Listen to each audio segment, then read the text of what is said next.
merong Skyflakes, tapos merong lemon square. Alin doon yung kakainin? Lemon square. Tama, lemon square. Kasi mas mababa yung, mas maganda yung quality ng lemon square kaysa sa Skyflakes. Yeah, yun nga, di ba yung iba? Di ba hindi yung iba, hindi ka magle-lemon square kasi feeling mo mas sinful. Actually hindi, mas maraming fat. Masarap din yung lemon square. Ito. So, anong gagawin nyo? Skyflex. Two things lang yung check nyo. Yung energy tsaka calories from fats. So, di ba, nakalagay dito, 126 kcal. Oh, ito lang yung tandaan nyo. 100 kcal is equal to 1/2 cup of rice. Normal cup yan, normal size. 1/2 cup of rice is equal to 100 calories. So, kunyari, kakain ka nito. Sabi, 120. Sabi ko, okay lang kasi 1/2 cup of rice lang siya. So, for example, ang kinain mo, Lay's. Nakalagay doon, 160 calories. Tapos, ilang servings yung laman nung Lay's na wala kahit 7. So, pag kakainin ko yung buong to, 160 times 7 calories. So, 1,000. mga ilan yun? Siguro 700 calories. So, parang kumain ako ng, 700 lang ba yun? 160 times? Hindi, 1-1 yun. 1-1 yun. So, parang kumain ng 5 cups of rice pag sinono ko yung Lay's na. Ang gagawin ko, i-share ko. Iikot ko sa extra. Tama talaga. Para hindi Bili ka pa, bili ka pa. Bili ka pa, share mo sa. Usually, pag nag-share ako ng Ruffles, dahil ayoko yung 5 cups of rice na calories. Kilocalories yan. O yung protein, ano siya? Energy and protein. Hindi, energy. Di ba? Wala kasi dito eh. Pero usually nakalagay, calories plus calories from fat. Di ba? So yun na yung rule for the calories. 100 calories is equal to 1/2 cup of rice. Tapos, for the fat naman, usually, ang tinitignan ko lang fat. Kasi parang pwede namang yung calories, slow release siya. Low glycemic. So, okay lang. So yung fat, gawin mo. Kunyari nakalagay, 160 yung total calories. Tapos total calories from fat, 50 lang. So yung sabihin, estimate, 1/3 lang nung kinain mo fat. Kunyari, nakalagay dito, 150 calories, 50 from fat. 1/3 lang from fat. So kakainin ka siya. Bakit? Set nyo na kapag 50% nung kinain mo from fat, huwag mo siyang kainin. So, kunyari, yun, yung example ko kanina na lemon square versus Skyflakes, mas mataas yung percent from fat ng Skyflakes kasi dun sa lemon square. Kaya siya yung pinili ko. Saks, lagi pa naman ang nag-Skyflakes. Percent fat. Percent fat yung... Hindi nagagalaw Skyflakes sa Percent fat. Tsaka percent yung lemon square palagi na kapag kunyari, 160 total, tas 90 from fat. Mga more than 50 yun ang onte, di ba? So, mag-iisip ka, parang, marami ba akong kinain kanina? Pag marami, wag. Kasi 50 eh. Pag medyo onte, sige, allow myself. Kasi hindi masamang mag-Vikings. Ano ba yun? Hindi ako nagdadali. Bakit? Kunyari, nag-Vikings ako for lunch. Kaya ko nang i-adjust yung dinner. Or kunyari, nag-Vikings ako. Magtitipid ako, di ako mag-Starbucks, di ako mag-frap. Tapos ang dinner ko, ano lang, yung hindi ako maglumang inasal. Kasi nag-Vikings ako. Then, there's no healthy or unhealthy food. Meron lang healthy or unhealthy diet. For example, tayo food. Sabi ko, gusto ko healthy ako. Kain ako ng wheat bread. Tapos ikaw, gusto mo mag-lechon. Pero parang last month pa yung last ka na nag-lechon. Tapos kakain ka, isang serving lang, isang platito lang. Eh ako, gusto ko healthy ako. So, nag-wheat bread ako, pero isang loaf. Diba? Ano nangyari dun sa healthy food? Unhealthy na siya. Oo nga. Mas healthy ka pa dun sa situation na yun. Kasi, pinortion mo. Tapos mag-lechon ako, mag-wheat bread ka. Para mas healthy ako. Paano ko pinalaman mo sa bread? Okay lang yun. Combination. Di ba bread na sa lechon? Hindi ako makapag-decide ah. Samahin ko na lang. Gusto ko yung palaman yung wheat bread sa lechon. Baliktad. Para may masabing may fiber. Ayun lang. Coach, three things lang naman yung nutrition.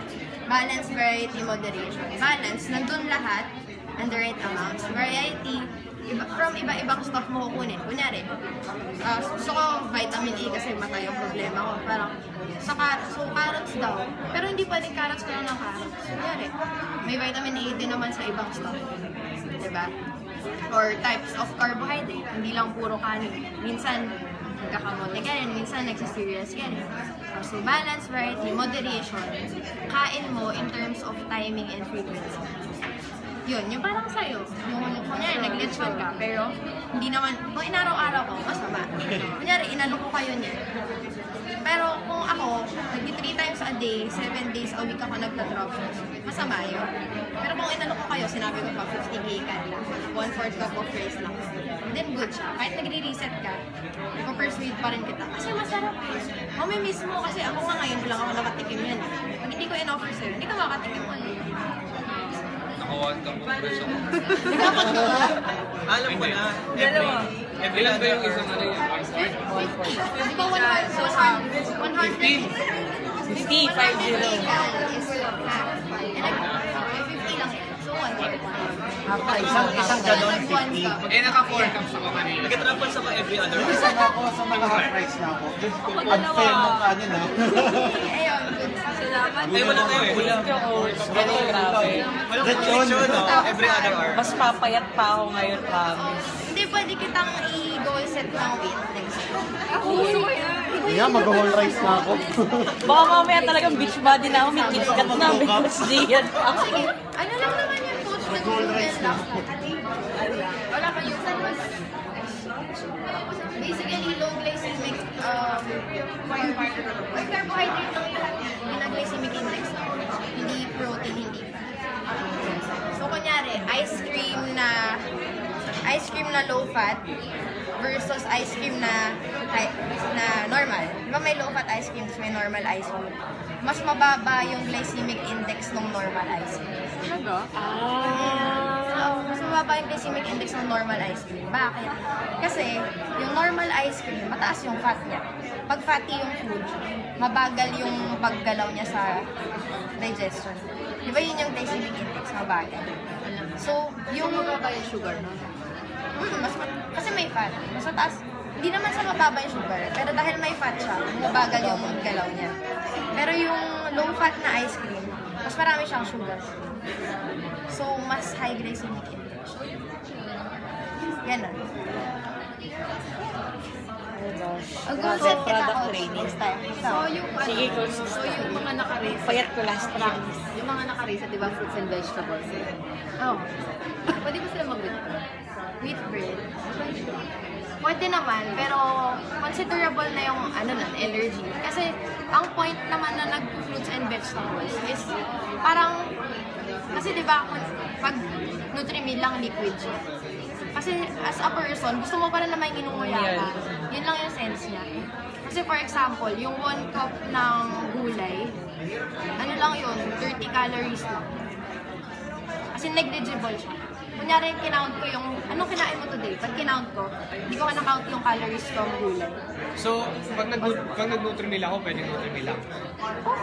Oo, basta kaya mo. Kasi para lang may minuya ko. Kasi yun yung, parang di ba tayo, pag puro Nutri-Mill lang, puro liquid lang, mag-give up ka sa diet na yun. Kasi parang, shit, wala na akong kinain. Yun lang yun.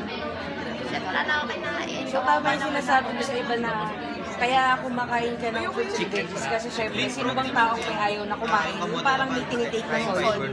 Syempre yung chan mo parang, bakit walang solid? Pero healthy naman yun. Also, kasi ang digestive system natin, kailangan talaga may ginigiling siya. So, pag niliquid mo, hindi yung ginigiling eh, di ba?